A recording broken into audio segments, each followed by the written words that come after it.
Mi gente, you already know who it is. It's Danny Limelight. And I need all of you to subscribe to According to Woods podcast on Facebook, YouTube, and all other platforms.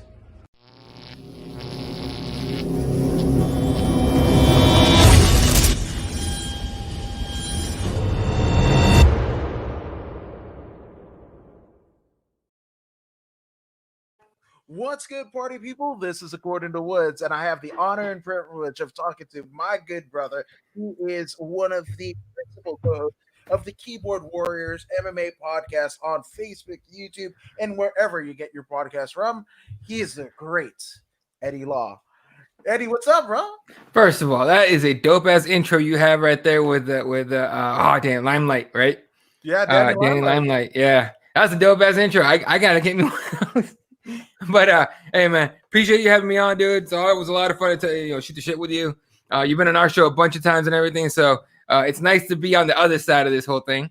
But yeah, dude, you have a dope ass show, and actually, because obviously we follow each other on Facebook and everything, I always get the notification that you're on live, and you're on at like any time. So like, there's been times where I'm about to go to sleep. It's like I won't do it on a weekday, but like on a Friday night or a Saturday night, I just get the notification. Oh, Adam Woods is live, and I'm like, oh shit, all right. And I hit that on, and it's just whoever, and you guys are just shooting the shit, and it's a lot of fun. So I'm really happy that you have me on, man. I appreciate it. No, the pleasure's all mine. And again, I mean, for a large part, I mean, this kind of presentation that you see here, and I mean the growth because of Eddie and the rest of the Keyboard Warriors, like sharing this shit on all forms of social media. I don't think I would have grown as big and as steadily as I have. So again, I thank you, my man. Look, you got it. When people say well, he's got it. Well, you got it. Whatever that is, you got it. So you'd have gotten there at some point, but we're in a world where I fully believe in, even if you take a little bit of a step up, definitely reach around and grab somebody. I mean, okay. Let me take that. Let me rewind a little bit. Somebody that's worth it. Okay. If anyone knows the history of the Keyboard Warriors and the whole show and my own history on MMA media, knows that we run into some shady motherfuckers, to lack of a better term. Actually, no, that is the term, shady motherfuckers. And if had I known they were shady motherfuckers, I would have kicked them in the face and let them just fall off the ledge. But for good people, grab them by the hand and bring them up with you. There's no reason. If you're lucky, it won't just be a bring up. It'll be like, I'm slingshotting your ass up. And if one of us makes it, man, we all win. That's what it is. You know what I mean? Yeah, and it's weird because I mean, I don't think it's weird, right? But actually, Eddie Torres from Rock and Roll Beer Guy podcast, you had him on earlier and a friend, but he kind of pointed out like, when we look at like whether it be Walter Cronkite, you much like myself is like a traditional radio guy. Mm-hmm. You look at Howard Stern and you look at Joe Rogan, right? They've all had their inner circle, pardon the pun, and Chris Jericho and shit, but they've all had their kind of inner sanctum where they've all been able to kind of set the table for each other and then go. Because I mean, you look at Joe Rogan, and most people just see Joe Rogan, and I'm fucking paraphrasing the fuck out of Eddie Torres's verbal gem that he split on. But the thing about it is, like, when you think about Joe Rogan and you really know Joe Rogan, then you know Brendan Schaub and Fighter and the Kid, and then fucking Joey Diaz, and fucking Kill Tony and all that shit. So it's just like, if they can have this kind of synergistic fucking universe of talent and people that they're drawing upon and fucking lifting each other up and kind of plumbing the well, so to speak, then why can't Keyboard Warriors, According to Woods, Rock and Roll Beer Guy, fucking Verbal Tap, like all these other fucking podcasts and whatever, and just like almost become like the fucking superpower or some shit? Well, that's the thing, right? Is this thing that we've kind of left behind in our evolution, being like, a decent person is being decent to each other is we've left it behind because we've gotten so competitive, right? Anyone that knows, the knows, who I'm talking about, the knows. Anyone that knows that dude's past and any behind the scenes stuff knows that he put the foot on people's necks before. And he doesn't care. So he's where he's at because of his efforts. And when I heard he got up on ESPN, hey, I don't respect him even a little bit, but I got a family too, so do what you do, man. Like whatever you gotta do to feed your family, get it done. That's literally where I leave it. But no ill will towards the guy. I just have no respect for a guy like that, right? But somebody that brings other people up, like a Rogan, you know what I mean? That brings, little known, Bert Kreischer, not little known, but not very known Bert Kreischer, and now he's huge. And then who's the other dude? For your mom's house, what's his name? Tom Segura. Tom Segura, who is a funny motherfucker. And I remember when he popped on Rogan, I'm like, holy shit, he got Tom Segura. I had seen a couple YouTube videos of Tom Segura, and I knew that dude was funny, awkward as hell, but funny. And when he got on Rogan, and I was like, oh, he's gonna blow up. And look at him, he's blown up. So again, I'm not claiming Keyboard Warriors were anything huge. It'd be nice if we were, but that we're anything huge yet. But I'd like to think that being decent online on social media and doing stuff like this, we could make a nice little community together. And at the very best, we get somewhere. And at the very worst, we made a lot of friends and we're cool. Yeah, absolutely. And anytime and that's one thing that I am looking to build is, one thing that the Keyboard Warriors have done is build a fucking community. Like, the names, a Raider Jap, Jeremiah Deskin, like the people that are coming down the pipeline and shit like that. And it's even permeated into this often to me, it's become one of my favorite companions for the COVID era UFC. But there's a Twitter group, going around and shit like that, and being able to, make our kind of predictions on what will happen in fights. And I'm like, again, that's one thing that I think the Keyboard Warriors does is fucking bring a community in. And speaking of, fucking Otis. Hell yeah, Otis, right. And you're one of the fam, dude. Otis is my guy because I always forget the new matchups, and I used to research matches with what's the new fight that got announced.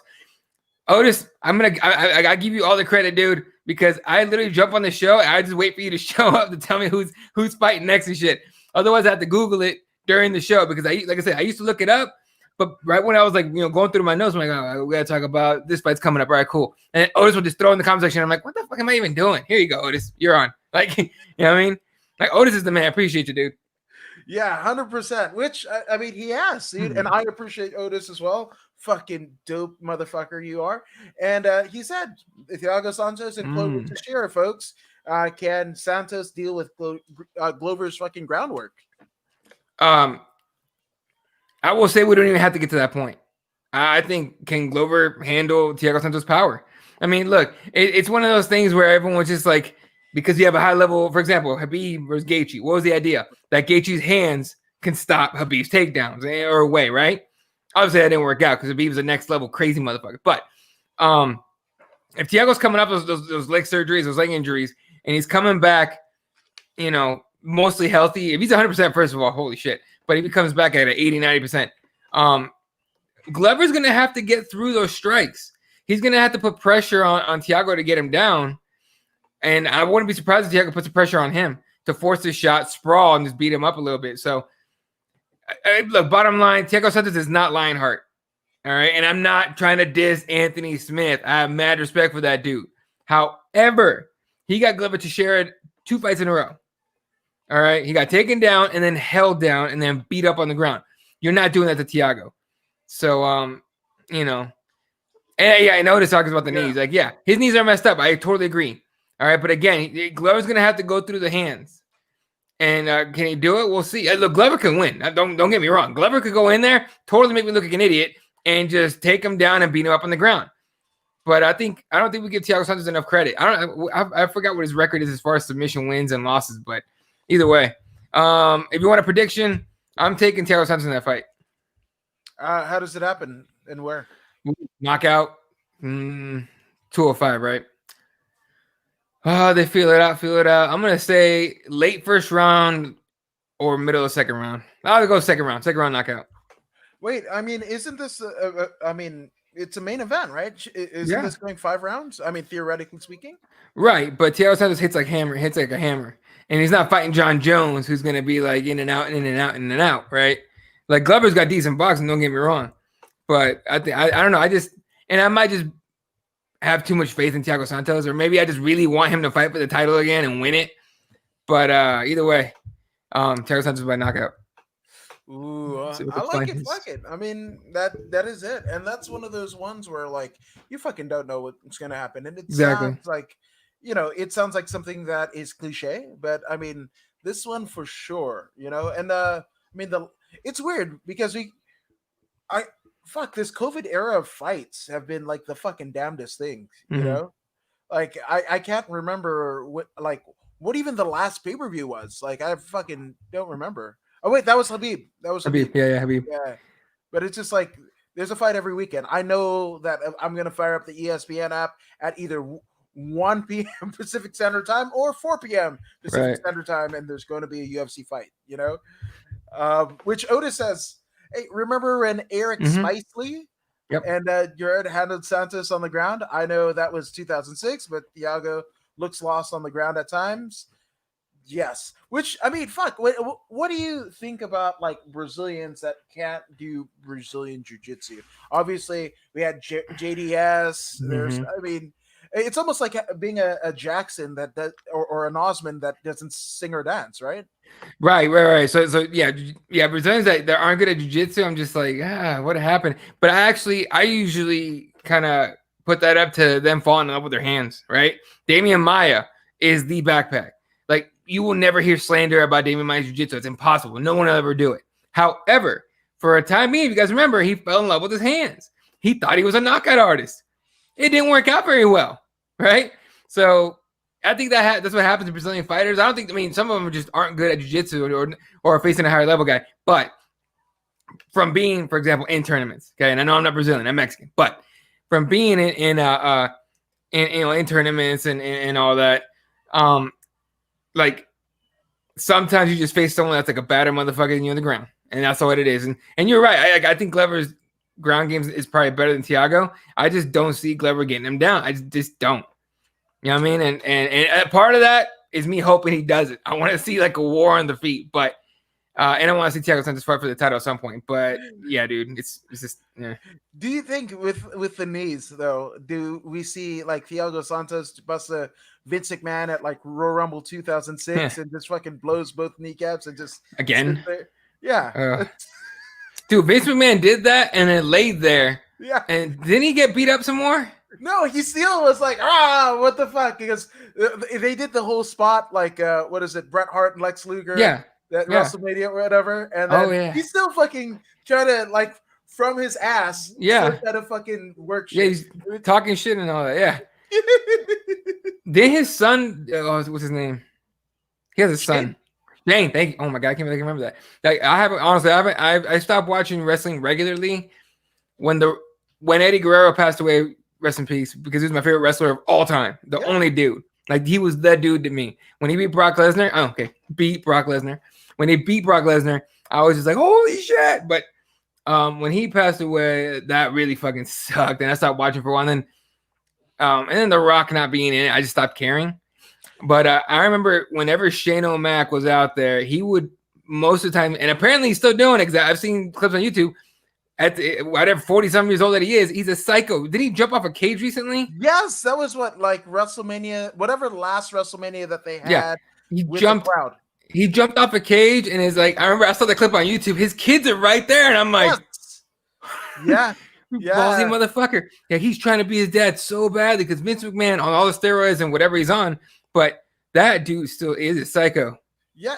You know what is funny though, but theoretically speaking, even if you didn't watch any wrestling after a certain point of time, you being in the MMA kind of specter, you could have seen Shane O'Mac because that dude was actually in talks to buy Pride. Yeah. He was in talks for it, right? But he also people don't know Shane McMahon trains Muay Thai. Yeah, with Phil Murray. Yeah. And he's gone to Thailand and did the whole, the training camp there and everything. I would not challenge that guy to a fight in the street if I was anybody else. Okay.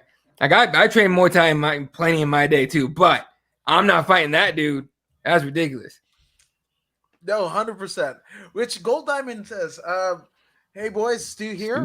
What's up, Stu? Gold Diamond represent. What's your opinion on Khabib retiring? Will he come back? Now I'm gonna let you. I've got an interesting take, but what say you, Eddie Law? All right. So I got kind of like a two-take thing.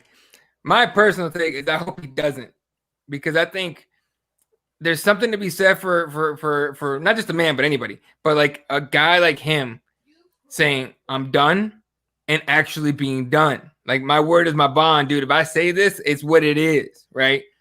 And then we don't have to play with it. Is GSP coming back or not? Is fucking who? Is Brock Lesnar coming back or not? That stuff gets, to me as a fan, gets annoying. But and I like those kind of almost like mythical figures where you can, we almost go like, that man was about his business, and he said he ain't coming back. He ain't coming back.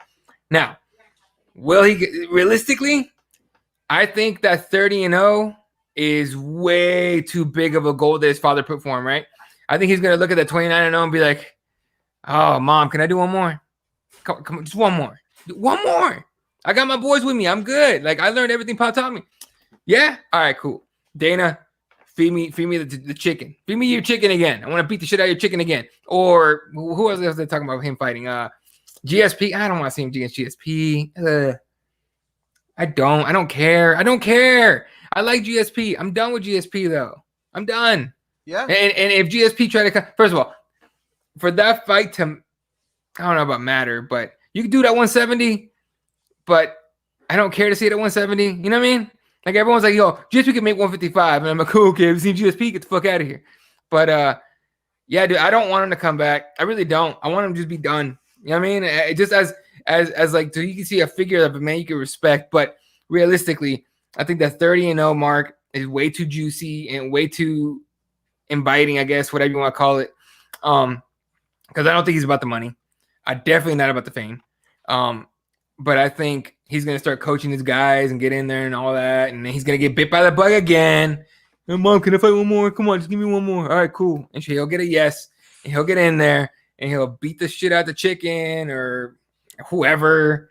I don't see anybody that can beat him at 55 anyway. People say whatever they want about Conor. Conor could beat him. Okay. People were saying that he could beat Mayweather too, and Mayweather was grinning for the first 10 rounds of that fight. Yeah. So for me, I was there at Tito Chuck 3, right? Oh, Jesus Christ. Yeah. Okay. But just I know I might let you go over there, but just on that point, was it as bad as it looked online? Sorry, on the pay-per-view. So I was at the weigh-ins. I was at the weigh-ins at the forum, and I mean, it was fucking dope as shit. And shout out to Harvey Castagnolo he booked the amateur part of the card and shit. So shout out to him for bringing me on that one. But like, here's the thing. It was a tale of two cities, right? Mm-hmm. Obviously, Chuck looked fit. Right, he looked fit for an older man his age and shit. Maybe he did fucking yoga or whatever, but like I know he walks with a limp anyway, but it was very pronounced this time. And he fucking took off his shirt. For weigh-ins, he looked good. In terms of like a fit man of closer to 50, he looked good, right? Mm-hmm. But he looked frail. He looked, and that wasn't just whatever. Tito walks in, and that it was a fucking Tito show. Like, you might have spun the fucking wheel back to 2001 when he was, fucking king of everything and shit like that. And he looked the best. He looked like he was fucking cut out of granite. Yeah. Right. That there's that. He was joyful. Fucking, like he's had an acrimonious fucking. I knew this going in, right? Like, and I'm. They were the guys like from MMA Junkie, like you've been to fucking press junkets and shit like that. So like all of this, and he's fucking toying around with us. Anybody that wanted to fucking have a question, like he was like so dope. I actually talked to him away from the fucking cameras, and I was like, because funny enough, I was at a Limp Bizkit concert at the fucking forum, right? And he got announced right after he won the fucking title, right? He got announced by Fred Durst. And it was like a fucking fart in church, right? Also, 2 years after that, I graduated from Inglewood High School. And had my high school commencement ceremony at the forum. So, funny enough, we stood exactly at the fucking place where he stood at that Limp Bizkit concert, and which was consequently the very fucking place that I got handed my fucking diploma, looking at the retired jerseys of Barry West, Kareem Abdul-Jabbar, and whatever. It was like, remember that? That was cool. And he was like, yeah, fuck. You remember that? I was like, I was right there. And then Yeah. it also held Survivor Series 2018 the week before. He Mhm. fucking cut a promo for that fight. You really? Yeah, so with me. No, Oh, I posted it on the IG. yeah, I remember. Yeah. Yeah, so to me, it was a tale of two cities. But I also thought it was sad because, again, if Tito Ortiz, which, funny enough, I mean, we're 2 years removed from that particular fight, and he is a council person in Huntington Beach. So there's that. But if those two dudes couldn't fucking get it together and use their fucking MMA career to propel them into whatever the fuck is after, then what the fuck is anybody doing? That's the thing. Like with Tito, first of all, let me talk about Chuck real quick. It's easier to talk about Chuck and funny to talk about Tito. With Chuck, man, that was sad. Like I remember, like just watching the weigh-ins and watching the pay-per-view and all that. When he was walking into that cage, he was convinced that he could win. Like you could see, he believed he could win. Like he was like, I could land one more. Every fighter thinks they have one more. Tito walked in there like, I'm about to eat this chicken, be done. Cook barbecue. What's up Shaq say? Barbecue chicken. We're out of here. And Chuck, you could tell when he first, literally when the fight started and he started trying to move around with Tito, you could tell he's like, oh no, like his demeanor changed completely. And I'm just like, I literally started doing this, like, I don't want to see this anymore. And for him to get beat up the way he did, man, he didn't even get a shot in that was like good. Like I couldn't even be like, oh man, he got that one shot in, and then he got beat up, but he got that one. No, he didn't even get that. Like Tito took him out. So that was sad, and I really, and that was Oscar De La Hoya, right? The Golden Boy. Golden Boy. I respect Oscar as a boxer. That's where I'm gonna leave it. But that's it.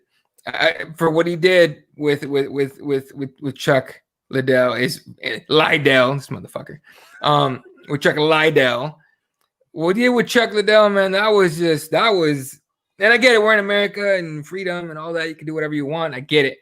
But that was disrespectful as hell. So fuck Oscar. For that. Tito is a councilman in Huntington Beach. What? First of all. Second of all, this dude just like, the people of California demand a recount. Biden's up by 4 million votes and homeboy wants a recount. Okay, and by the way, I forgot who put it up. Someone put up a compilation of all this like the nutty shit that Tito's been saying throughout his entire campaign about how COVID's fake, it's a hoax. Okay, it's real, but it's like the flu. Okay, it's real, but they're hyping up the numbers of all this and that and Bill Gates. And I'm just like, oh God, please, someone go to his house and cut the wire leading to Alex Jones' house. Let's just cut that one. Okay, and let's plug in Reading Rainbow, and maybe this motherfucker will get some intelligence, because that's all we got for him.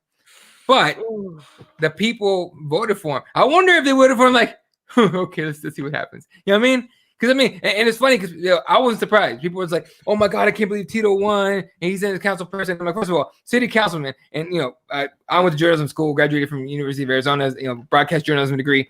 I had to cover city council meetings. They're not the smartest people in the city. They're not, okay? They're not. They think they are, but they're not. They're idiots, first of all. So it's not that hard. Second of all, it's Tito Ortiz, and everyone's like, oh, I can't believe you got it. I'm like, dude, we have a reality TV star as president. You can do anything. Hall of Famer. Right. Oh, my God, that's right. That's how I found out. That's literally how I found out. I forgot that him and McMahon got it on.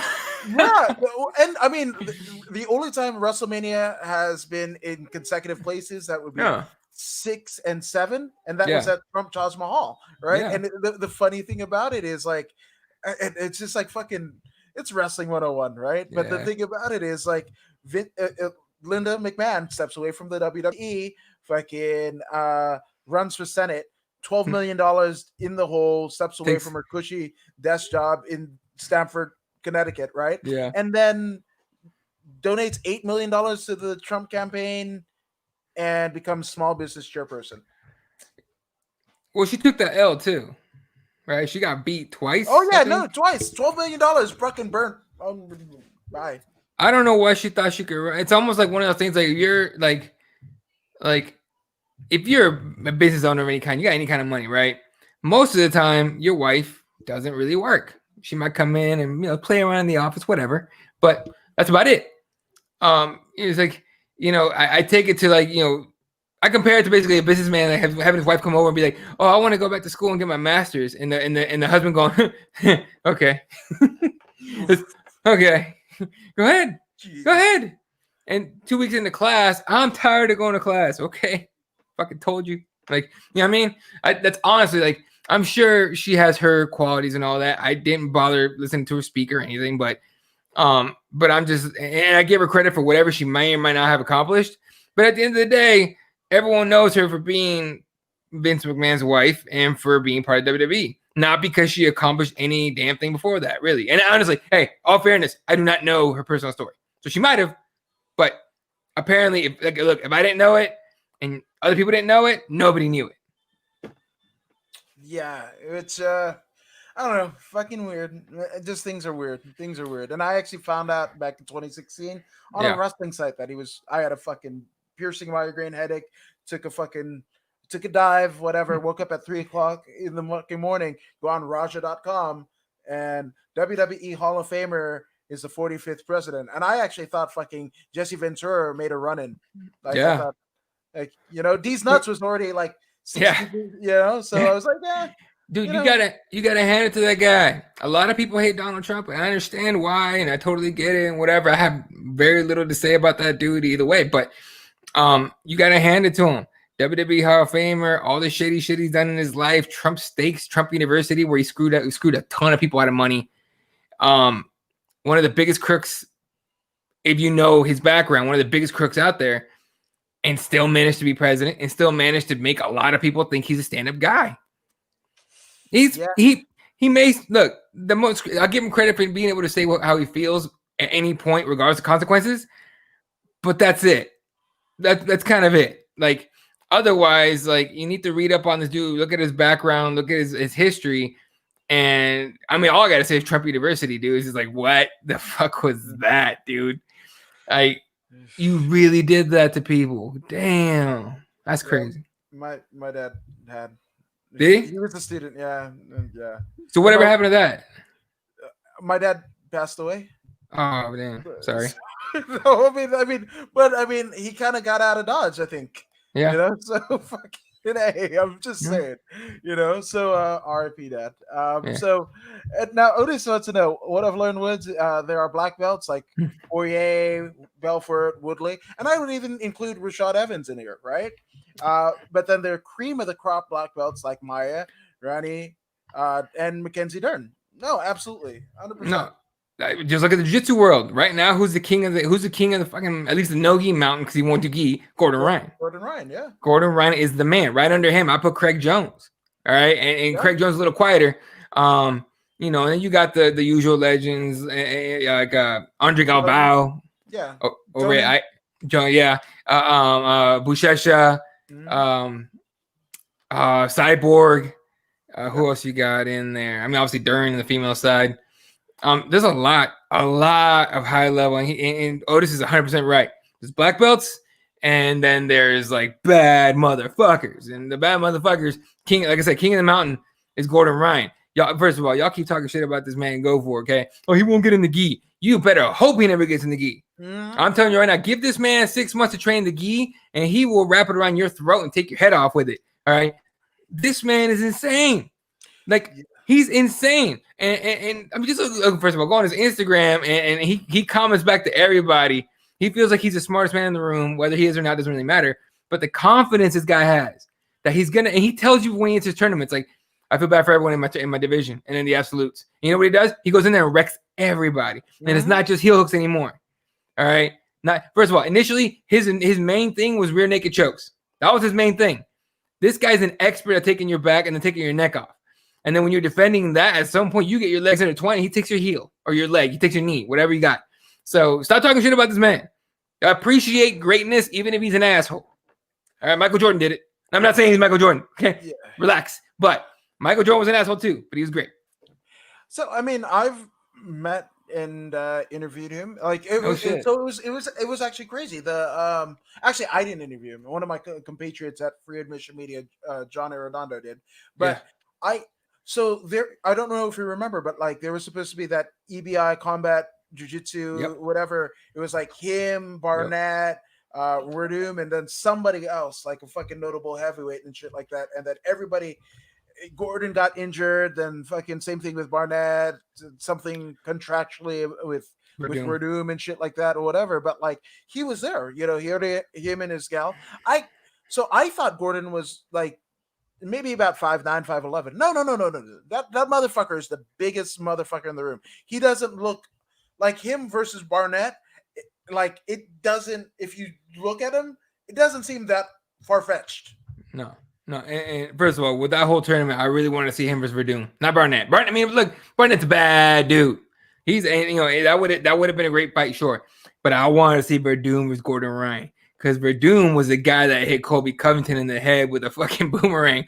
So he's not gonna be dealing with no business, no funny business from Gordon. So I really want to see that. But yeah, dude, just those names alone, and he's not afraid to take on anybody. How crazy is that? And yeah, he's big as shit, dude. He's huge. And then like for him, if you see his like early, obviously his development physically, not just his game, but physically, his lady's some kind of like bodybuilding guru, and she has built him up to be a monster.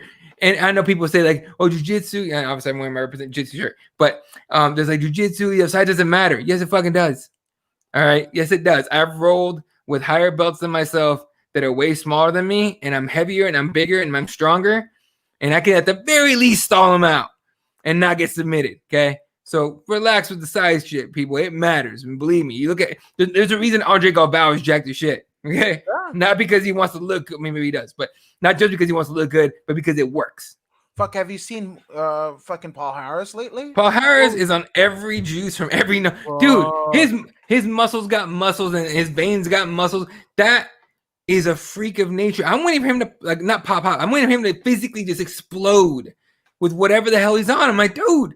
And another guy. He's another guy. That guy was scary, not just because of his strength and his size and the fact that he's fucking crazy, but because he won't let go of shit. And he's good at heel hooks. Okay. My nightmare. Look, I always tell people, like my partners I roll with at open mats and at jiu-jitsu and all that, whenever I go to class, I'm like, if we're doing heel hooks, I go, if you get a heel hook, I know when you're about to set it, when you're about to get it, and I'm like, my last resort is trying to spin out of it. I know when that is. I'm gonna tap because I'm 34. My knees have taken a beating from football and basketball and every other sport I played and Muay Thai. Okay, I don't need that pain in my life. Okay, and usually they'll capture and they'll let it go. And we're men. We'll understand. Be like, all right, cool, you win. You know what I mean? I'm not gonna be like, oh yeah, I got up. Fuck, no. Yeah, that shit is tricky as fuck, man. I'm just saying. Have you ever trained? Yeah, I actually. So the first school that I trained at was all gi.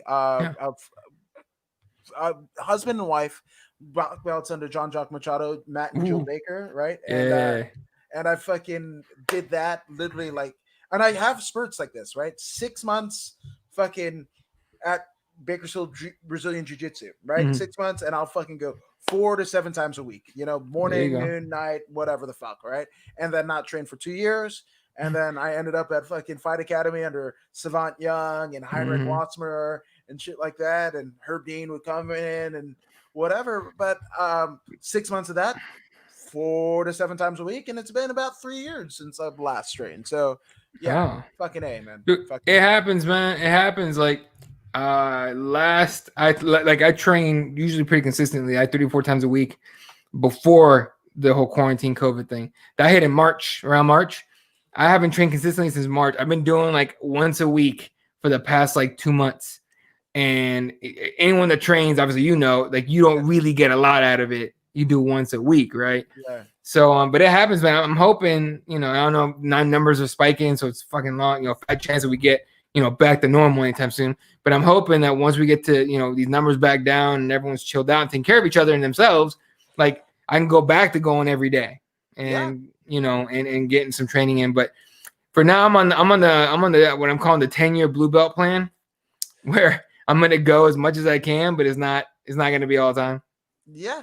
No, fuck. I mean, it's so crazy that you say that because I was actually going to hit up Campella and Eric Ramey fucking at 10 Planet Pasadena, where I'm at. Yeah. You know, and those Yeah. are two of Eddie's not just like fucking first black belts, but like two of his Monsters. friends. I mean, fucking Campello was in Smoke Serpent with fucking Eddie, Yeah. right? So like they're thick as thieves, and I had just got the funds and the fucking time allotted so I can fucking go twice a week, beginners class and shit like that, and knew Donna Gonzalez who helps there too and shit like that, and then fucking COVID, man. It threw a wrench into everything, and then now we started coming out of it, and people got too relaxed. Now we're getting back in this shit. It's just it's unfortunate and it's irritating as hell. But a lot of people, you look, whatever your take is or anybody's take is on what this thing is, whether it's just a flu or it's the worst thing ever. You don't know how it affects you until you catch that shit. Because I've lost 2 friends to it. Like people that I know and I deal with all the time. One of them was at CrossFit. She was a CrossFitter. Okay. The other one, a purple belt at our gym. And like this dude was in shape, young. He's only like 40, young, in shape and everything. And damn. Like when he went, we all looked at each other like, the fuck? Like rest in peace. But and again, that one hit me real hard. But damn, dude, like when that one happened, everyone at the gym started like, oh shit. Like, you know what I mean? Like, it was like here's what I say about it, because people get all crazy, like, oh, you can't, you can't live your life in fear. It's not living in fear. It's just being honest with the fact that this is crazy. We don't understand it yet. It's not just a flu. But those same people that say that crazy shit, it's just a flu or it's bullshit, it's a hoax or whatever, if you listen to Cheeto about it, those people do not take it seriously till it affects them. And that's unfortunate, because a lot of the times you'll hear stories of people that didn't take it seriously. They caught it and they didn't make it. You know what I'm saying? No. They calling you. Oh fuck, that's cool. Anyway, so in terms of getting it back, and first and foremost, like fucking, my condolences to your friends. That fucking sucks. And yeah, I too had fucking people like that, where like I've had people in the best of conditions and the fucking worst of fucking conditions. Like, and some of them are fucking fine, right? Some of them are fine. Some of them aren't fine. right. And I mean, even like my wife's friend, like she fucking beat it, and then her fucking lungs are all fucked up. Still like 3-4 months, and she got it like early, like she got it in April, and she's still fucked. Still messed up, dude. Yeah. That's the thing, is everyone's like, oh, you mean the thing that I'm always like, hey, you're being careful about COVID, right? And they're like, oh, you mean that thing that 99% of people are surviving? And I'm like, just because I can't survive doesn't mean I should fucking have to, you asshole. Like, you know what I mean? Like that's that bullshit. It's like, oh, just because you don't want to wear a mask means I have to deal with COVID now. Fuck you.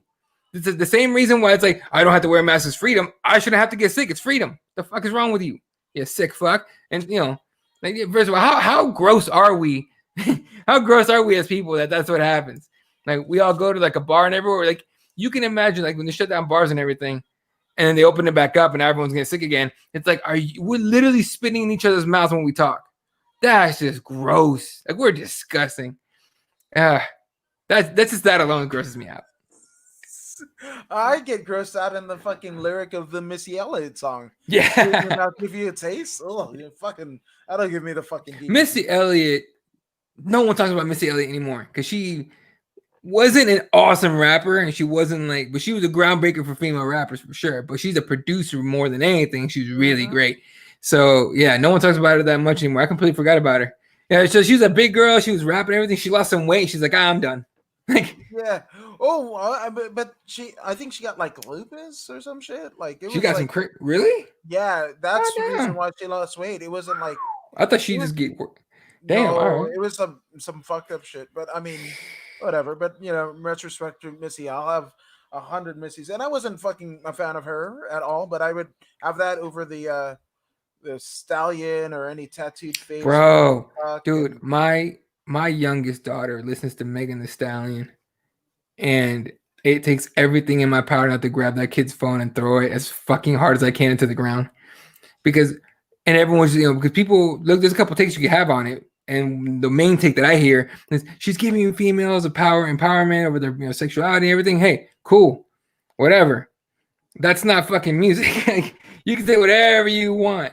That WAP song is the dumbest fucking song ever. I understand the hustle though. Like I get what they're doing, so I don't knock it that much. Not as far as like what they're trying to do. I knock the song. I think it's crap.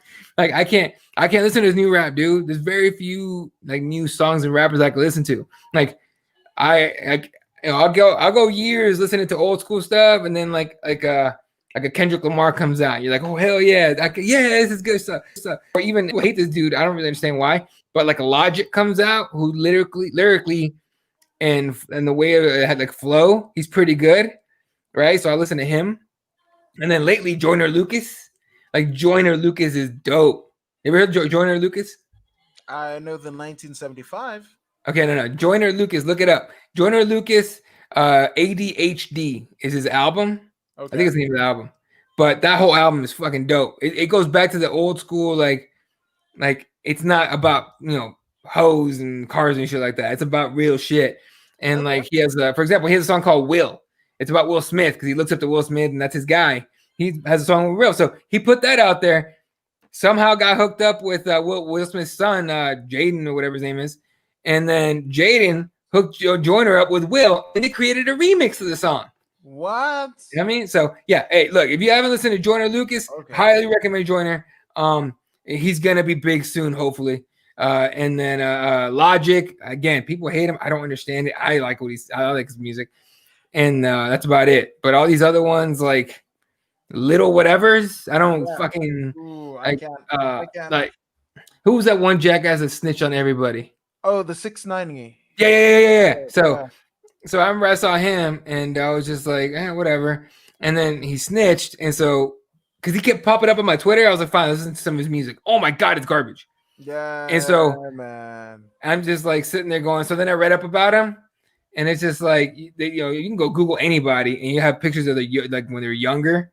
It's a Mexican kid from fucking LA or wherever he's from. And I'm just like, yeah. Why can't he just go on the normal route, going cholo and going to be like a little Rob or something instead of turning into this like rainbow haired douchebag?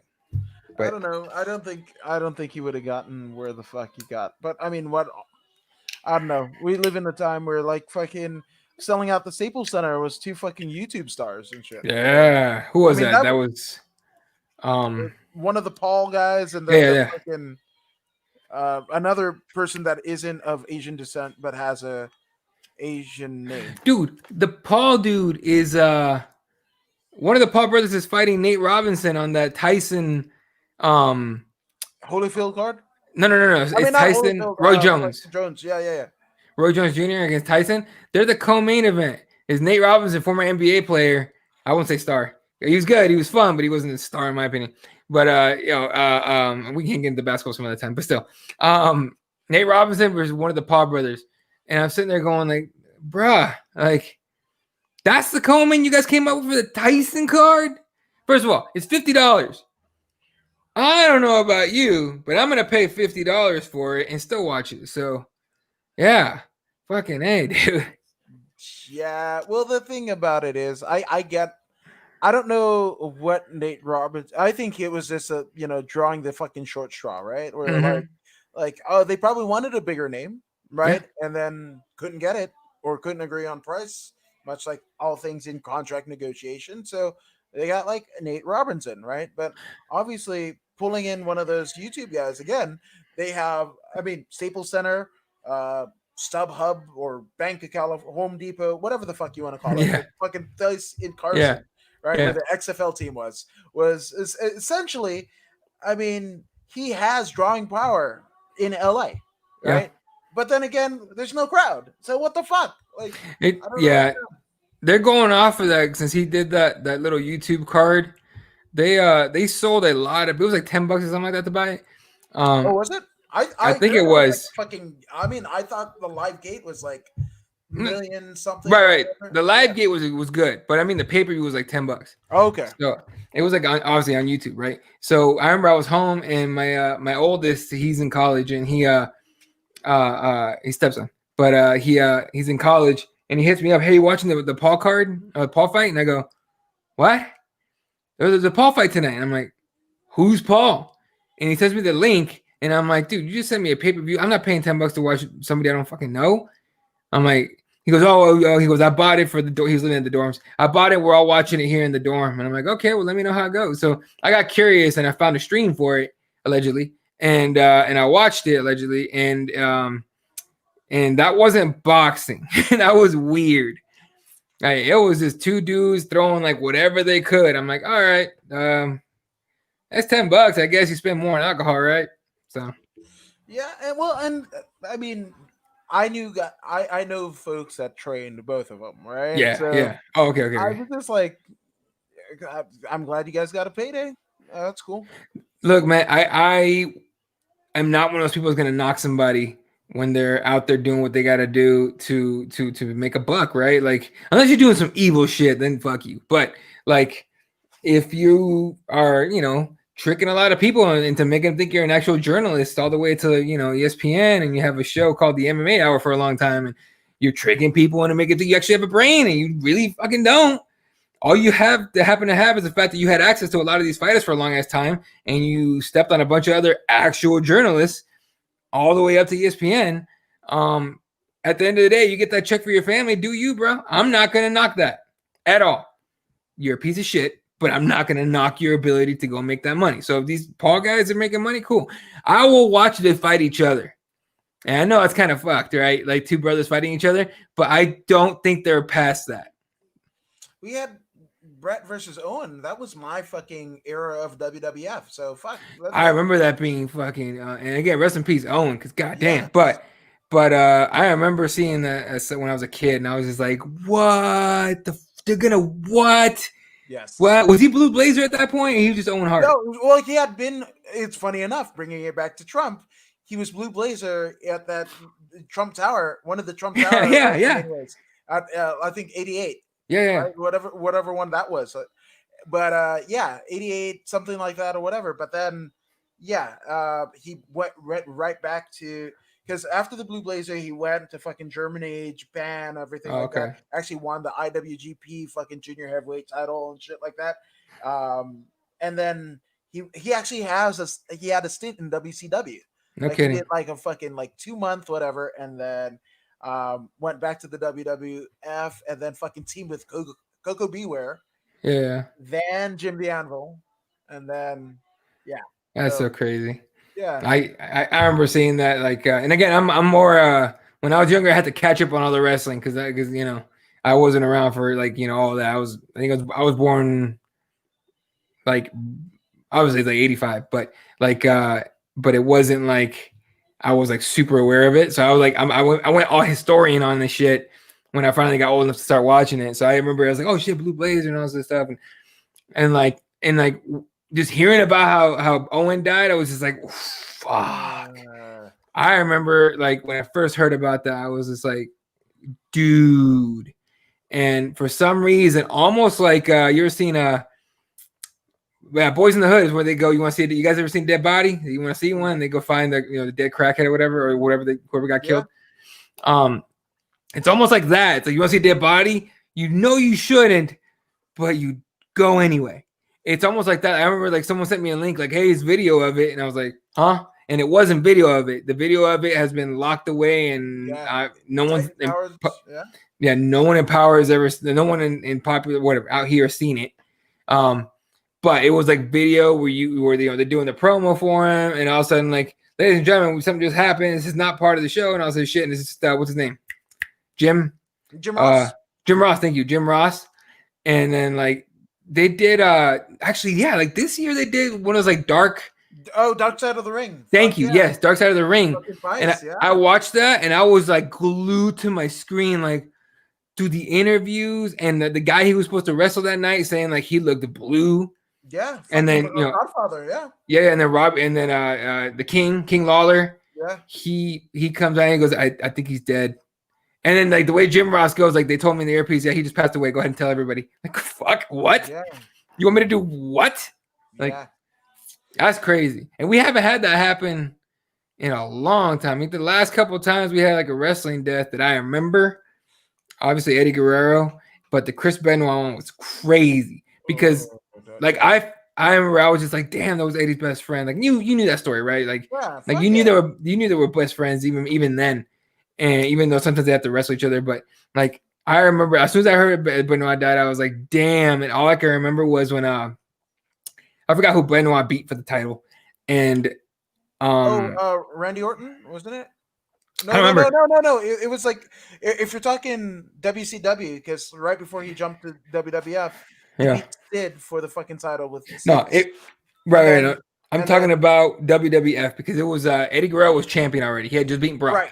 So it was the triple threat with I want to say it was Michaels and Triple H. That makes sense. Yeah. So it- he wins that, and the confetti's coming down, and Eddie Guerrero comes out and hugs his fucking best friend. That's all I could think of when I heard Benoit died. And then the details came out, and you're just like, what the fuck happened? Like, steroids are a motherfucker is the first thing that all you can think of. And they never even gave like a real reason. Like I never heard it. All I could think of was that he lost his shit. I know he was giving his son like steroids and stuff like that, but I didn't know anything else. CTE is a motherfucker. No shit. Did they study his brain? Yeah. So basically, Chris Nowinski, who had a short career with the WWF, right, back in the day, Yeah. but he was much like David Otunga, right? David Otunga Yeah. that used to, be married to Jennifer Hudson and shit like that. Well, these motherfuckers actually went to Harvard, right? And Yeah. Nowinski actually was a doctor, like a Harvard trained doctor. And then when he got concussions in his own right, in his own career, and he was just like, whatever. And I think it's called the Sport Legacy Institute. But they're the ones that are fucking studying all the NFL players, and wrestlers and shit, death. And I mean, Junior Seau fucking shot. Dude, yes. I was about to say that. Like that. Yeah. Can you imagine being that guy, knowing you're fucked up in the head, and going, "Hey, study my brain." Pow, and then you better not miss, dude, because you missed that when you're bleeding out, and he still bled out because he had to shoot himself in the heart. But dude, that's so crazy. That's one of the reasons why I don't spar anymore. Like as much as I would love to, I don't have time for that. I got kids and shit. But like I know, like I've had a few concussions, football, basketball even, but football certainly, and then Muay Thai and all that. And you can get a concussion rolling jiu-jitsu shit. I got hit with a heel many times. Yeah. But you got to be careful with that. So that scares the shit out of me for real. So the statistic on Benoit, right? They said that his brain, right, the condition of his brain was in the condition of a 89-year-old dementia female. It literally fucking changed his gender. Yeah, that's insane. Like that's sad. To go back in terms of like anybody that says like, oh, are they going to come back or whatever? If you're done, be done. And especially in combat sports, it's not like Magic Johnson, coming back from AIDS and then fucking playing basketball again. And I'm saying basketball is a physical sport, but it's nothing like fucking getting kicked and punched in the head. Hey, right? BJ Penn, we're talking to you. Yes, that's exactly what bro. BJ Penn went to a bar, got in a fight, and got his ass whooped, and then got it on video. Like, dude, come on. Yeah. Like, I hope he's still under contract with the UFC so he can't go fight anywhere else. Like, honestly, like that man is uncontrollable, and I get it, freedom and all that. But at some point, someone's got to protect you from yourself. And I guarantee if they study BJ's brain, that Nick Diaz fight alone, that alone, I don't remember how many shots took to the head that fight, but it was insanity. Like, dude, stop it, BJ, please. I'm a fan. You're one of my idols when it comes to jiu-jitsu and MMA. Stop, just stop, okay? And Diego Sanchez, what the fuck, bro? Stop. Oof. Talking about somebody whose brain I want studied almost now, because like doesn't look like he's gonna have too much of it, or that he can do anything with it. Fuck. I mean, Jesus. I feel bad for Diego because it's not only that he clearly took some damage, right? It's that he's getting taken advantage of big time. That whatever guru guy he has now, I'm just like, Diego, come on, man, you can't be falling for this shit, right? Like, come on, man. And I know now he's what that coach was 1-0. Now he's 1-1 because Diego got his ass whooped last fight, right? Yeah. in Abu Dhabi. That was one of the Yeah. fucking Flat Island ones. And Yeah. dude, even watching the embedded, that's and this is not even like a fucking looking for a fight when Right. fucking Fabia got into it with fucking Matt Serra, which why the fuck would you do that? Anyway, Please fight Matt Serra, Fabia. Please start a fight with Matt Serra. All right. Go on YouTube and look up Serra controls drunk guy in Vegas. That's what happened to you. Yeah, absolutely. And you're not even drunk. You're like holistically, fucked. I mean, just saying. Yeah. So, that's crazy. Does any other sport besides martial arts have the ability to trick people into making you think that they have a death touch? How many fat dudes and geese do we have to see doing the whole and then like 10 dudes fall over? Like before we're like, okay, that's bullshit. Like, come on. Well, it's funny, right? Because, theoretically speaking, in the same cinematic or martial arts universe, right? Yeah. You have Habib's father fucking having him grapple bears.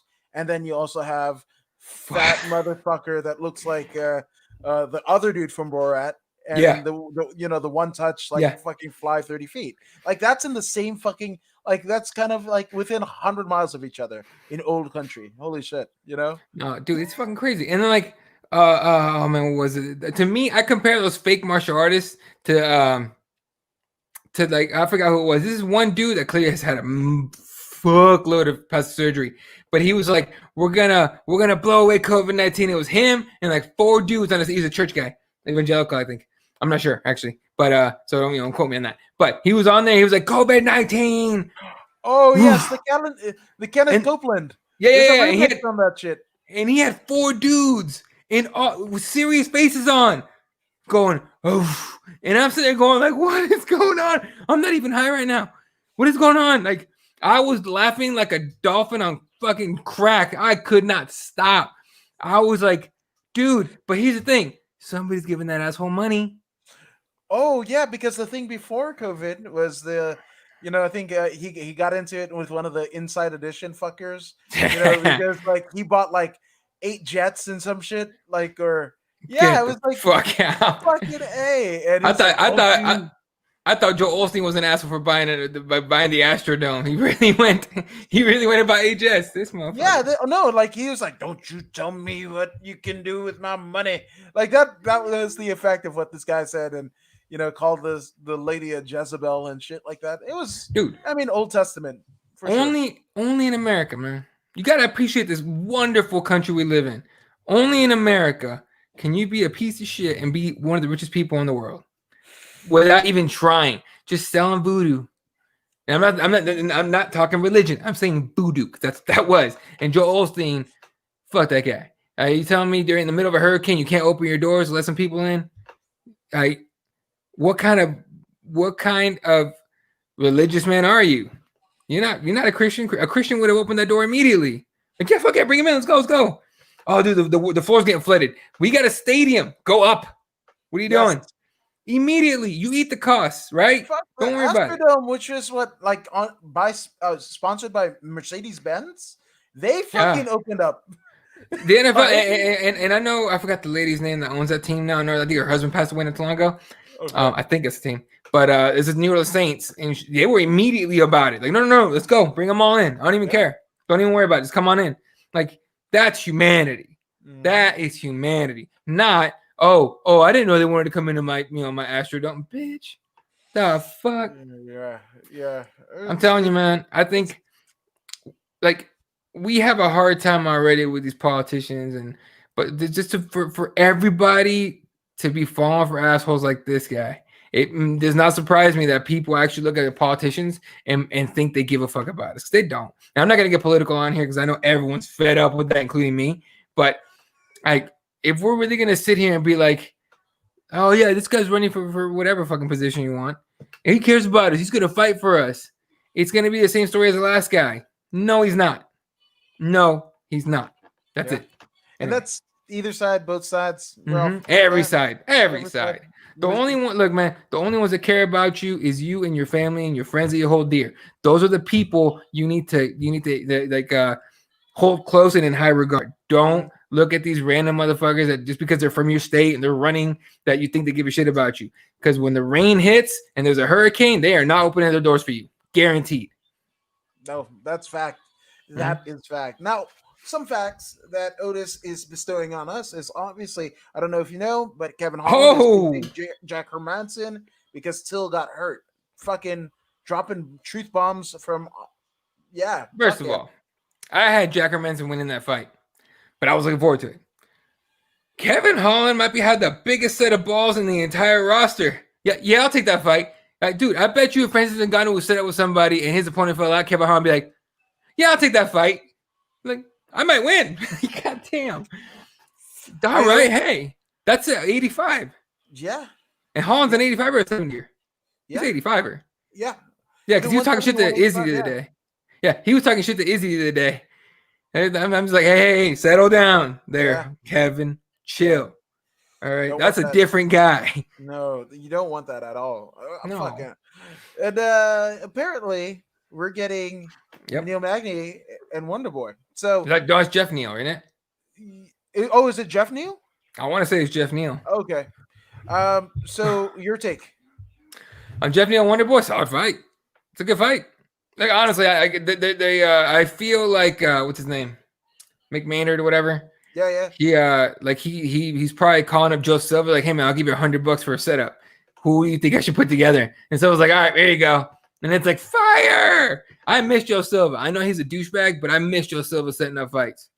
For real. Yeah. I don't like Wonder Boy in anything. I was there. No. UFC 209. Oh no. Yeah. Can't.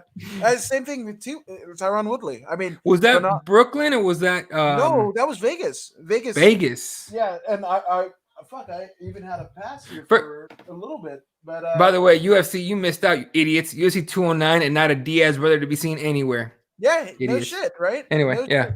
They couldn't get it together. But fuck, I mean, was there, as a guest of Albert Morales, and that ended up being like only UFC win, right? Yep. But I mean, that dude's a good fucking brother, and the current Lights Out Extreme Fighting. He was actually supposed to fight that Thursday. It was a Friday the 13th in March, and that fight got pulled from COVID, and that was like the first of many. But yeah, I was there. I don't think I've been to a lot of MMA shows, been a lot of fucking pro wrestling shows, a lot of fucking concerts. I've never fucking heard a chorus of boos like that fucking fight. The whole fucking fight. Like literally 25 minutes of oh my god. You suck. Like it was beach balls were getting passed around, fucking blunts, like it was fucking bad. So I don't want to see Woodley or Wonder Boy in anything. Woodley, I knew he was done when he fought Usman. I was there at 235. Yeah, it was a coming event. 235, where unfortunately I saw two shit fights between one Usman and Woodley, and then fucking John Jones for some reason not being able to finish Lionheart, and then everyone else was able to finish Lionheart. What the fuck? But anyway, I was there and watching Woodley freeze. That was the first fight we've seen him freezing. And I blame Wonder Boy for that. Not Wonder Boy, but the Wonder Boy fights for that because he's that 209 card is like like there was more feints in there than any fight ever. It was that he froze a bunch in the Wonder Boy fight. He got lucky winning that one, and then he fought Usman. And I remember sitting there going, just watching. I'm just like, okay, right hand, right here. What, okay, no, okay, cool. You don't have to just stop this takedown. Cool. All right, right hand, right here. No, all right, cool. Hey, the upper, no, nothing. Hey, Dean Thomas, can you yell at him or something? The fuck? And him to get beat up the way he did, I knew Woodley was done. So every fight after that, I've picked against, except for the Covington one, and just because I think Covington's character's played out. But other than that, what was it? Woodley Covington? He fought Covington, right? Woodley? Yeah, that was the last one. Just recently. Yeah. I picked him in the Covington fight. I picked Burns in the fight before, but ever since then he's been getting his ass whooped. And every time I see him fight, I'm like 235 was it. That was the last time we ever saw like a decent, not even decent. That was the beginning of the end for Woodley. But with Wonder Boy, I don't mind this fight. I think it's gonna be good. I'm hoping it's gonna be good because Jeff Neal's gonna go after him. So we'll see. Favorite fighter of all time? Nick Diaz. Nick Diaz. Oh, dude, Nick Diaz is all right. My background, the way I grew up, is similar. Like, now I don't have like the, I'm sure I have ADD or ADHD or something, but I don't have like the social anxiety type of stuff that he does. But I grew up in a similar way. Like if someone chooses you in the in the street or in the playground or whatever, you're going. I got more fights in throughout my 12 years of school, or, public schooling or whatever. I got more fights than I did,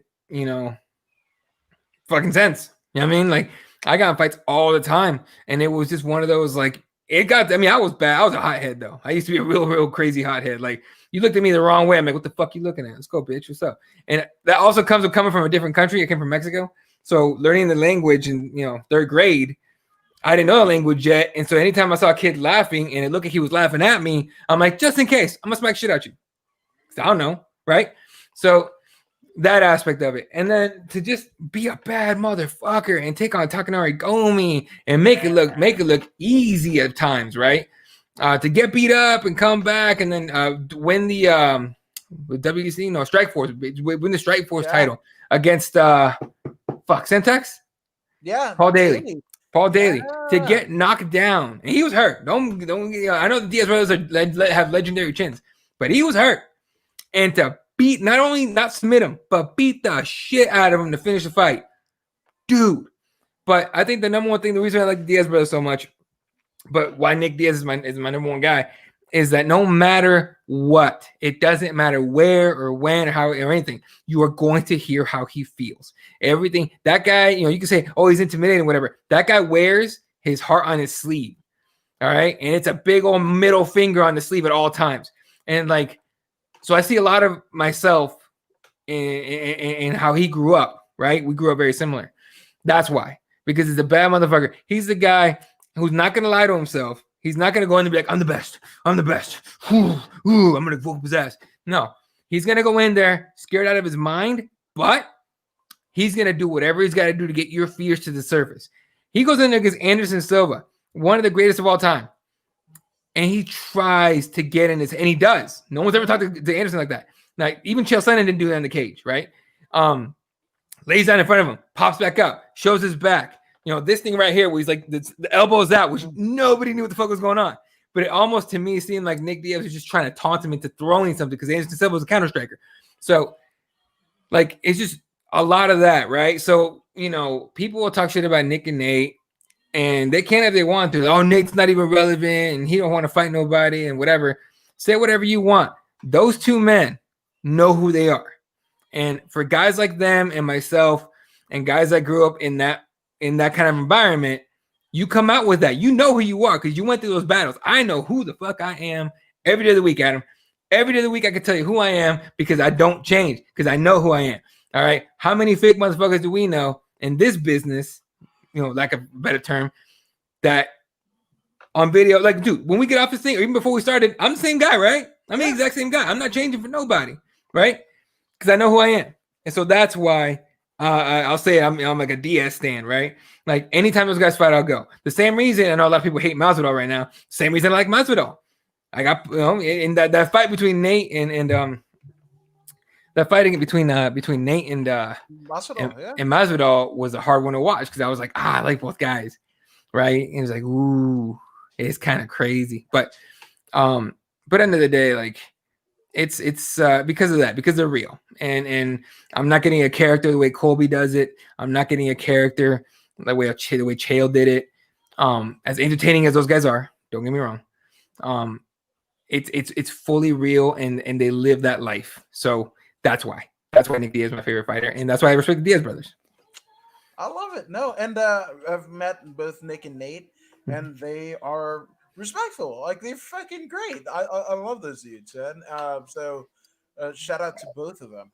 Now we're mentioning the Diaz Masvidal fight, right? So I gotta ask. I fucking hate him. What do you think about the new fucking title designs? I think the gold one looks like the fucking dicks. The fucking paper plate. That's what it looks like, a fucking gold paper plate, and that's that. And the BMF title looks even fucking worse. But your thoughts? Mm-hmm. Remember the Power Rangers? They're morphers. Yeah. The morphers. Yeah. I thought they hired the guy to design those. I was like, there's no way. But the thing about it is, at least they were cool. Like they're replica fucking morphers and shit like that, or prop people on eBay and fucking selling Mhm. those for a couple $100. I'll buy Mhm. one of those. I'm not buying I'm a belt mark. You see, Yeah. fucking Brooke Mayo's amateur title, the fucking very There you first go. amateur There you go. title in the bantamweight female division. That's right there. An NWA replica. I like belts. You get your fucking ass kicked, the parable of a belt. 364 days out of the year, you get your ass kicked by your foe, blah, blah, blah. Go to the biggest stage of them all in front of everybody and Mhm. kick the ass of your foe, and you get a big fucking gold belt. I think Yeah. that is like the way that you live your life. You fucking get your ass kicked, ass kicked, ass kicked, and then the one fucking time you Mhm. can fucking topple your foe and you get a fucking big gold belt. That is the best value creation that you can do for anybody, I think. Yeah. Right? Yeah. But we're old school guys, man. That's why we're old I school think guys. I think so. So your thoughts on the belt? You like it? You don't like it? It's trash. I don't Yeah. care. And that's the thing, like with the BMF belt specifically, like you just need the title. You don't need the belt. I'm the baddest motherfucker, and I know it, and you know it now because I beat your ass for it. So there you go. I don't need a belt for it. But the design itself was trash, and the fact that they brought the Rock out at the time, I was like, that's fun. And now I'm like, that was a dumb gimmick, but okay, like whatever. And The Rock fucking knows belts. He's had some of the best designed fucking belts in history. He knows what the belts look like. Like, what the fuck do you pass Uh, it off of? I don't know. Honestly, dude, the UFC and Bellator needs to start doing this in order to survive. But the UFC is geared towards, and I hate using, because I don't use this term very often, is for casuals. It's not for me and you. The UFC is not geared towards me and you. We get lucky sometimes. We get a Gaethje Khabib fight. We get a, I don't know, whatever latest fire fight that you love the most, right? And like again, for me, a Nick Diaz Robbie Lawler fight. You get or Robbie Lawler Rory McDonald fight. We get lucky. Right? But the UFC wants the money of the McGregor guy, right? There's reason to try to show McGregor versus Cowboy. Oh, I think Cowboy could win. You and I knew good and goddamn well Cowboy was gonna win. Okay. You and I know good and goddamn well that Cowboy had no chance. What about the ground game? Okay, sure. You think they're gonna give McGregor a guy that can actually take him down? Remember what happened last time that happened? Oh yeah, Yep. he tapped Yep. twice. Habib, Nate Diaz. Okay, Mhm. they're not going to do that because they need the casual money. So we need to let go of this whole, the UFC is the top of the sport, because I mean they are, but at the same time it's like it's way beyond, like I know Dana White says, oh, I'll put on the fights people want. No, you put on the McGregor fights. That's what you do, and good on you. And the reason I say is because John Jones was a light heavyweight for way too long, and he's just now going to heavyweight. Like Dana, if you really give a shit about the fights people wanted to see, you would have paid that man to move up a lot sooner. Damn right. Now, speaking of fights, favorite fight of all time, whether you're there live or you watched it at home, what is that? Oh, people are gonna be like, of course it is. The Nate Diaz McGregor fight at UFC 196, short notice, and it wasn't necessarily just a fight because obviously second round submission, but it was because Nate took that fight on like 4 weeks notice, whatever it was. He was on a boat in Mexico, drunk off tequila, and like there's pictures of the cup of tequila. All right, and he gets a call saying, "Hey man, we dropped out. Was it Jose? No, not Jose. RDA. RDA dropped out of the fight. We need you to come in. Can you do 55?" First of all, Nate was ready to go to 55 for that fight. He's insane. He'll cut that weight in 5 weeks, no problem. He's a vegan also, so he don't got much trouble like being like disciplined. But he took that fight on short notice, and he came in like Nate Diaz does. The press conference at the shitty UFC gym where you can't talk to shit to that guy. Oh, I'm like a gazelle, like all this other bullshit. And Nate Diaz, whoop, man, fuck you. How about that? That's all he had. They're like, fuck you. How about that? That dork in the park you play touch butt with, like, right? No one's talked to McGregor like that. No. So the lead up to that, the face-offs where McGregor smacked his hand, like the way Nate put that stance on him, like fucking hand right in his face, and to get in the head of Conor McGregor, who I give a lot of credit to as first of all, one of the best to ever do it, but a transcendent star. Okay, you got in his head, you won that fight, right? So you get in the cage, McGregor's so riled up to finish you that he blows his load. Okay, gets hurt in the second round. All right, fucking shoots for a takedown. I still laugh about that every time I see that fight. I laugh about that. Shoots for a takedown. All right, almost gets guillotined, gets mounted, gives his back up, and then the best part of the entire fucking fight was Nate doing what you would do in an MMA fight to get the head in the right place. Pop to get the head right in the little crook of your elbow. To go ahead and finish that squeeze, and then the tap. The casual world in MMA, just silence. That is why it's my favorite fight. My second favorite fight has to be, oh man, it's either Nick versus Paul Daly or Nick versus Robbie Lawler. I think both 1A, 2A, and 2B.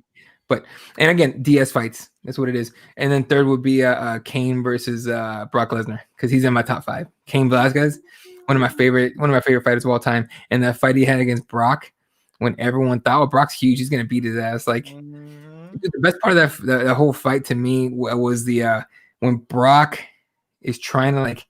He's trying to grab him, put him on the cage, then Cain spins out of it like you normally would. And then Brock kind of like tumbles like twice, but instead of Brock tumbles twice, and then Cain, instead of like going after him like a psycho, he waits, and then as soon as Brock hits the other side of the cage, bop, bop, bop, bop, bop, bop, I'm like, that is some assassin shit. So yeah, there you go, those fights. Oh fuck, I love it. And this is the shit that we get all the time on the fucking Keyboard Warriors. Like every fucking week, you guys are putting in fucking work, dude.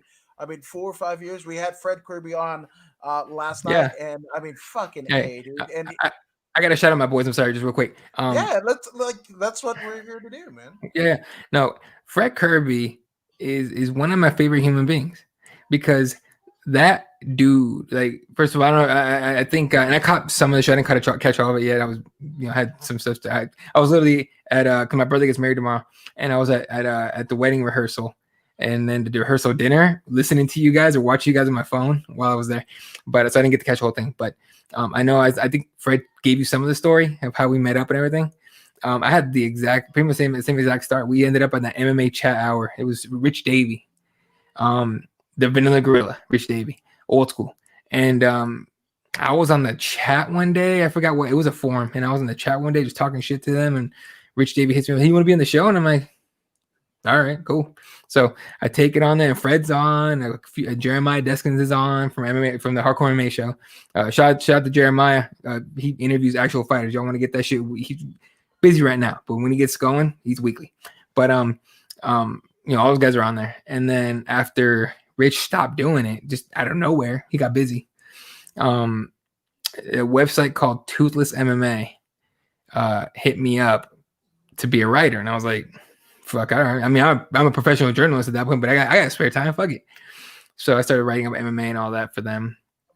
And then another guy on there named John, I forget his last name, is redhead dude. He's like, let's do a podcast. And I'm like, all right. So we started a podcast for Toothless MMA, and we had a falling out with the owner of the site. And so when we started our own called Crossbones MMA, and then John disappeared for some reason. And I was kind of on my own for a minute.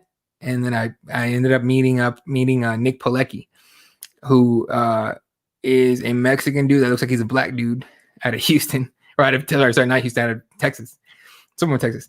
But he's a fucking awesome kid. Like, I'm super proud of this dude, because he's gone through his ups and downs, and he's no longer doing podcasting. He's really busy, but he's got a fucking awesome life.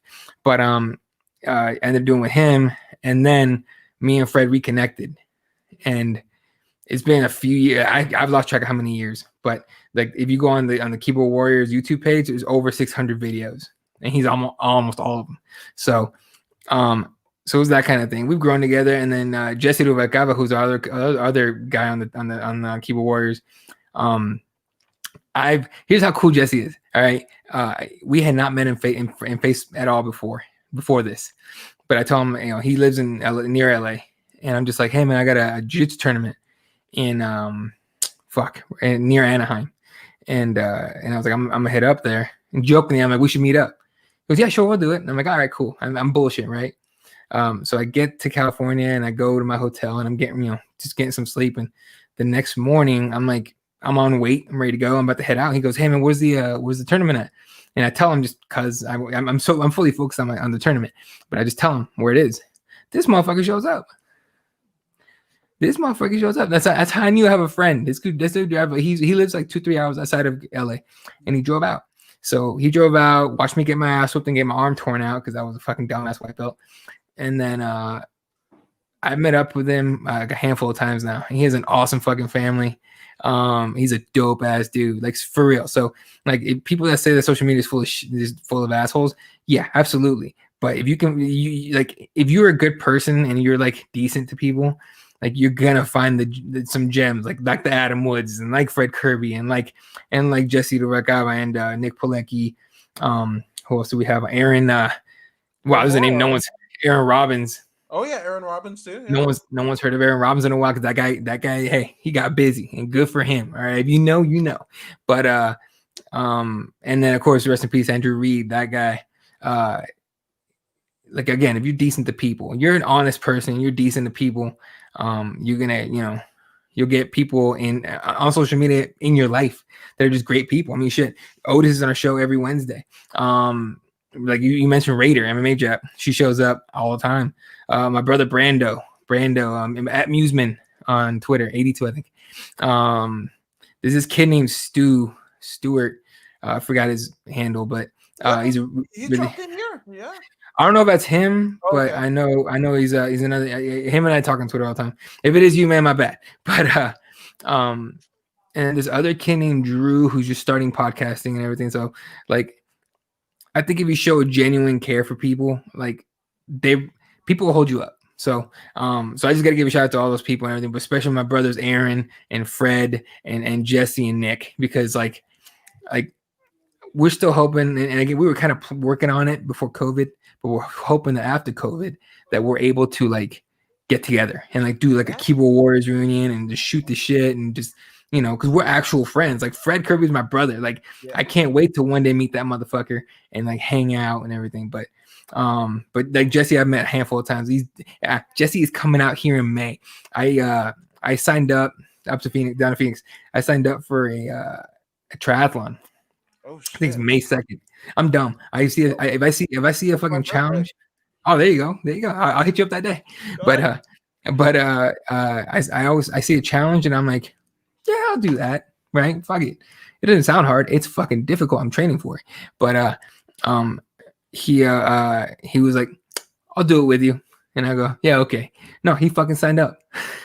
So me and Jesse are doing a triathlon together on May 2nd. All right. If that's not a brother that's gonna bleed with you on that course for how many hours it takes us to finish that, I don't know what is. So shout out to all those guys. Those guys are my brothers for life, and I love those dudes for real. Fuck, you already took the hit because I was gonna ask you to get some shout outs out of the way, but fuck, I think you just did it, And what's up? Evil Grave says yo, and just had him. This dude is a bad motherfucker among bad motherfuckers. He's a pro wrestler, a fucking Hawaiian Kempo fucking practitioner and shit like that, and just like just a unique fucking mind. And we just like you. We just need like unique fucking minds. Just like people that are just fucking shoot the shit, call it like it is, and we fucking come together. And that's one thing. And I feel very fortunate. And I mean, if I could take a little bit of the fucking shout out portion, but like I thank you, and you fucking set the fucking table for me. You, Fred, and I mean Jesse. That's a fucking first time I met Jesse in person was at a Combate America show. Yep. At the fucking what is it? The Shrine, right? Yeah. And that one was like a fucking weird one and everything like that for a lot of different reasons. But like Gabe Green, I fucking just did something off of the phone and fucking did shit. Gabe Green's in the UFC. I also caught a bit of him doing like commentary, fucking around with the commentary desk and sent it to him. That shit was awesome. But also he bore witness to Combate Americas, right? My press credential actually said Adams Wood. I want to be referred to now on as Adam. That's what I would do. Yeah, I mean, I would. Big thing for a while. I don't know what the fuck happened, but I would adopt that immediately. Yeah, fuck yeah.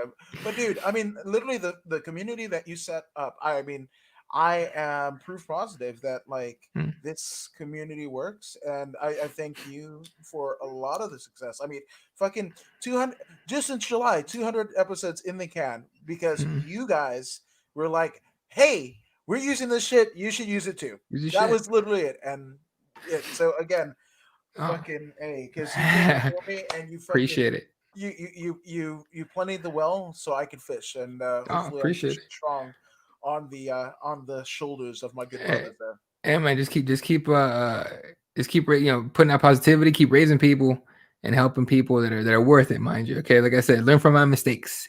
I've had to deal with a couple shitbags already, and um, it's not gonna stop me from helping people. Like do whatever, right? But like it's definitely something you gotta watch out for because there's some weirdos out there, dude. It's the internet. What are you gonna do? But yeah, man, no, keep doing what you do, man. For real. Like keep doing what you do. And if you're consistent and this is what I keep saying, because like, people ask me, how are you gonna keep doing it? Like you're not getting to, ESPN and maybe I will, maybe I won't, I don't know. But you're not getting to even to like the MMA fighting, which again, I don't care. I always tell them, like, look, man, I have a busy life outside of this. My life is insane. Okay. It's fucking crazy. Like I'll tell you, like on Thursday nights, I used to do this work on Wednesday nights, and I had to move it over because I was so exhausted after the show that I couldn't go to work. But I work from once a week. I work from like 9 to like 1 in the morning. That used to be after the show on Wednesday, so I would be like all day doing my day job, then train, hang out with my kids, do the show, and then go to work till 1 in the morning, and then get up at 5 the next day and do it all over again. But so like I said, my life is super busy, but the fact that I still enjoy this and it's still like it's a joy for me to do is why I'm going to keep doing it. And like I keep telling people, the day it feels like a job, I'm done. Like I'm not even going to give a warning. I'm just going to be like, hey, this is it. I'm done. And it hasn't felt like that yet. There's been some hard times, of course, but that's with everything. And but the fact that this community keeps holding us up, Keyboard Warriors, you, Jeremiah Deskins, again, Jeremiah is like a diamond in the rough that no one's talking about. Young, start talking about it. Everyone needs to go watch him, especially when he gets back to doing his shows. But and I know he got in deep shit with the K-pop community. But Dave Madden, I don't know if you know about that. You know about that? No, I don't know.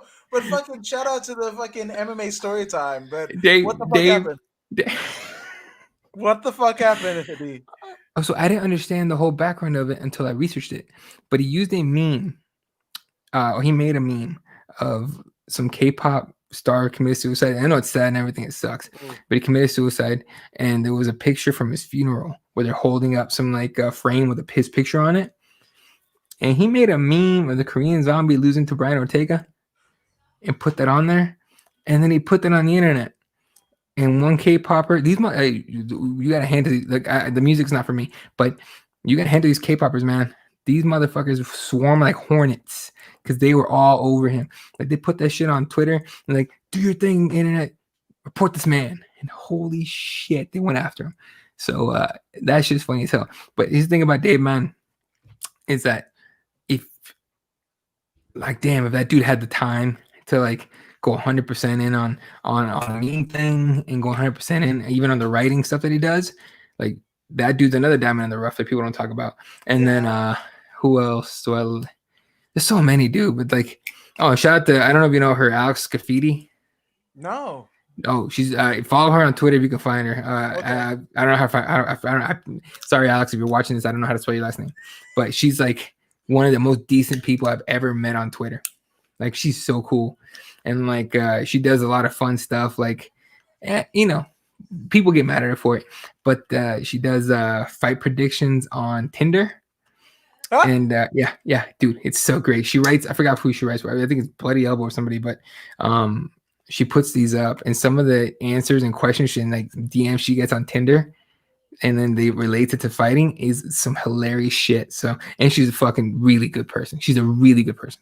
And then shout out to I don't know why people hate her, but G Spot MMA, you know her? No. Gina from what's her name? What's the name of her show? She does a show, but she's like a former cop. She just did a thing on why training police or giving police jiu-jitsu training isn't gonna help with police brutality. And Wow. I was totally on the no, hell yeah, train them jujitsu. That way they get a different way to deal with suspects, right? And she made a good point. It's like that's not gonna fix like racism and shit. So I was like, oh fuck, I hadn't thought about that. I'm a dumbass. I hadn't thought about that. So I was just like she's really cool. Let me see if I can find her really fast. I don't want to kill too much. Oh, here you go. It's at G Spot MMA. She's from the WoCast. I don't know if you heard of them. No. Damn. It's her. It's her. I'm sorry. I don't know the two English fellas on on the show. And then Kairos MMA, who's another dope ass motherfucker. You know Kairos? No, you're fucking Dude. putting me on game, dude. I'm telling you, at Kairos MMA. Funny, original, and he responds to tweets of videos, and that's his thing, in my opinion. That's his thing, and he's fucking great. So shout out to all those people. I know I went on and on, but still. No, fucking A, because I think, and that's the thing, us with any sort of platform is like, here's some cool shit.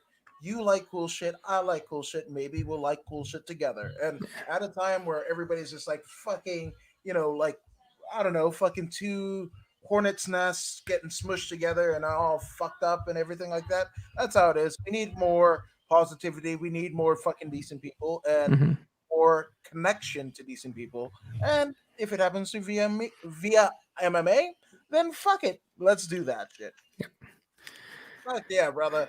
Dude, and again, for those who don't know, right? And I don't know anybody that hasn't, but where can they find you and the Keyboard Warriors on social media or otherwise? All right. As far as like Fred Kirby, you could find him at Kirby_MMA, or if he makes a bet where if a certain fighter wins, he'll put his dick on Twitter. Look for that. He did that. I forgot what fight it was, but the bet was done, and he put a picture of his shit on there, and I never looked at it, but Jesse did, and he told me it was there. I'm like, oh fuck. Jesse's at SPWAT 1983, and I'm at obviously right here, Elaw32. But you can find all our stuff at keyboardwarriorsmma.com. I know it's a long ass fucking URL, but still, that's the way we do it. So, but yeah, dude, that's our thing, and hopefully we can do it for a lot longer. Fuck, please do, because again, this is appointment fucking listener viewing shit. Share all your shit. You guys have shared mine, thankfully, because like, again, you guys are the real fucking MVPs, man. But Appreciate it. subscribe to the fucking Keyboard Warriors, and I would say even subscribe to According to Woods. But I mean, Eddie, you're subscribed to According to the Woods, right? Yep, of course, right away, day one. Fuck yeah! But I mean, just don't take Eddie's word for it or mine. Here's Data Zang. Hey,